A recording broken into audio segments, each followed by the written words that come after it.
Hey, what's up guys? Tyler here with Secure Team. You guys are probably excited. 2 videos in one day. What is going on?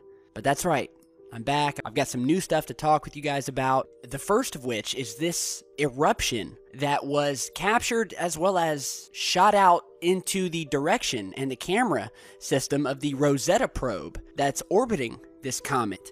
Now, we've talked about this enigma, this comet, in past videos.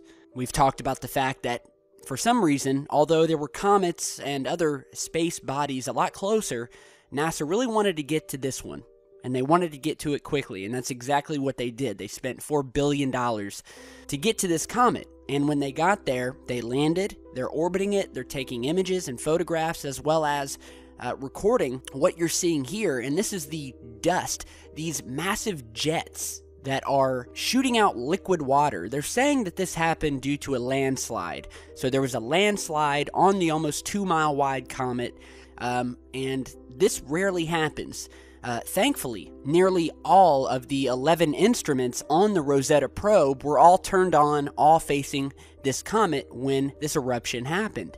Now, they're saying this is due to a landslide, which happened on a very small portion of this comet. However, when you look at some of these images, these things have almost artificial-looking jets coming off of them. And this is not the first time that this comet has jettisoned massive amounts of material, like you're seeing here. And this probe is only 21 miles away, orbiting this comet.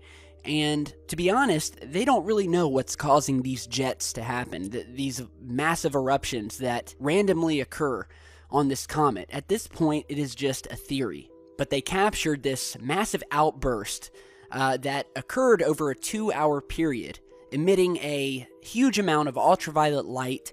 It increased the temperature of the comet by some 54 degrees Fahrenheit. And as I said, these explosions on this comet are still a mystery to scientists.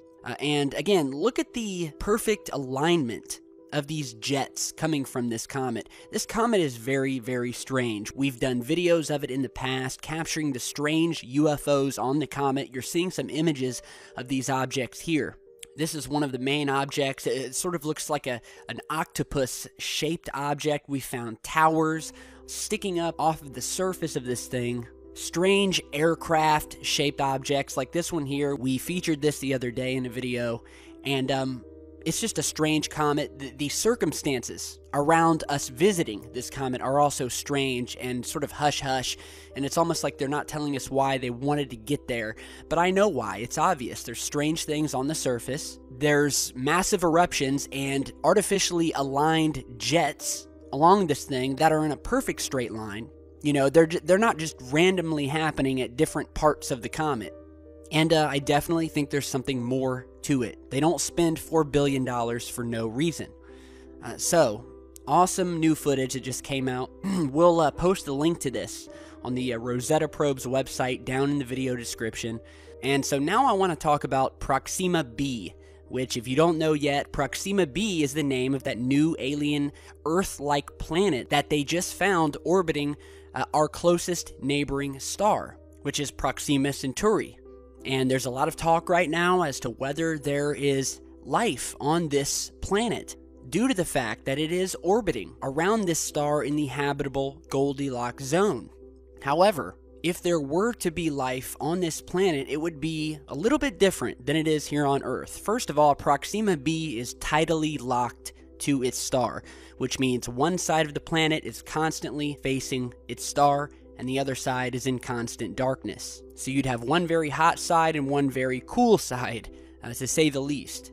But that is not to say that alien life does not exist, albeit a different type of life than we're used to seeing here on Earth. In fact, one of the theories is that if there are aliens on this planet, they may very well be glowing, because they're saying that there could be a lot of radiation on this planet. An adaptive species, just like we are here on Earth, could transform this radiation into a fluorescence that could help life survive on Proxima B.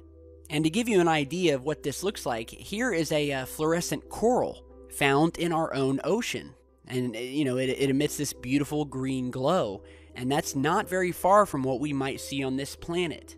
And aside from the theories that there may or may not be alien life on this new planet we've discovered, the Proxima Centauri star system in relation to alien visitation has been spoken about over the past 50 or 60 years.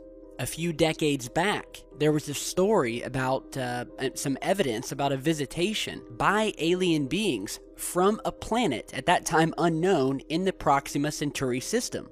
And there's been widespread testimony from people, from abductees, from researchers that aliens have been visiting us from the Proxima Centauri system long before this discovery. Here you're seeing a screenshot of what one of these Proxima system aliens may look like.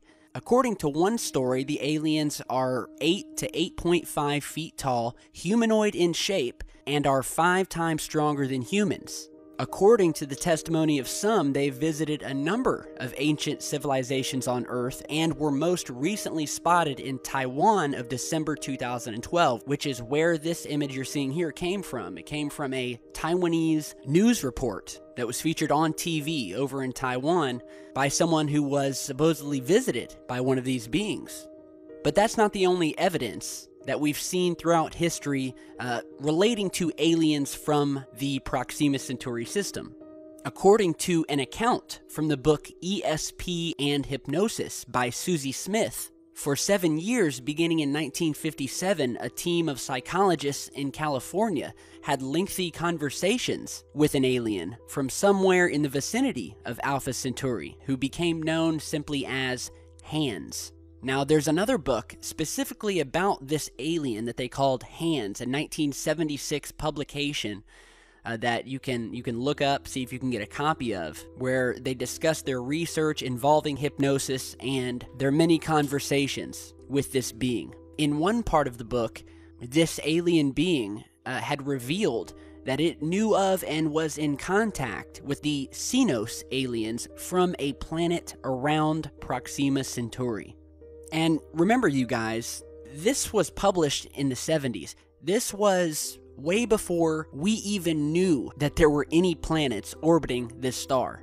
And there's actually more than one star in this system. So the fact that Proxima Centauri was singled out as having an unknown planet where these beings had come from, it may not be as outlandish as you may think.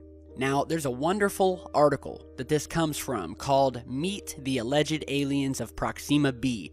It's a new CNET article. I'll put it down in the video description. Go check it out. And it really does make you think. And it is true that Proxima B has been spoken about throughout history with regards to alien life. So, a lot of information to look over, and I'm extremely excited about what's to come regarding this planet. Now, lastly, before we end today's video, I want you to meet a new member of Secure Team. This is our new doggie, Sophie, and I wanted you guys to meet her, and there's a special story behind it. We just adopted her yesterday. A friend of ours had called us up and said that a neighbor of hers had a dog, and that this dog was sick. It hadn't eaten for days. Apparently, these neighbors were not going to get this dog treatment, and were apparently going to take the dog, if she didn't start eating, and drop her off in the middle of nowhere somewhere and abandon her to die. This is out in the country that this dog lived. The people who owned this dog lived out in the country and, apparently just didn't have the money or whatever. But at that point, I immediately told my wife that we have to get this dog and we have to get it treatment. So the very next morning, we went over, we said, we want the dog, we're going to take care of it, we're going to take it right to the vet. We took it right to the vet, got it all fixed up, found out that the doggie was actually pretty healthy. However, the people who had owned it, and by the way, it's only about a year and a half years old, the people who owned it kept it out on a chain outside of the house and only took it off of the chain maybe once every couple of months. So I think that this dog was probably depressed, malnourished, and it's such a loving animal. So I wanted you guys to meet her. Again, her name is Sophie. We are so happy to have her. She's a wonderful addition to the family, and you can already tell she has sparked up like a light bulb. She is now eating and seems extremely happy to be in a loving home. And I just want to tell you guys out there, if you don't have an animal, especially a doggy, or if you know of an animal in need, go to your local shelter, pick one up. They truly are man's best friend and women's. And there's a lot of animals out there who need love. So welcome, Sophie, to the Secure Team family, and be sure to give your pet some extra love tonight.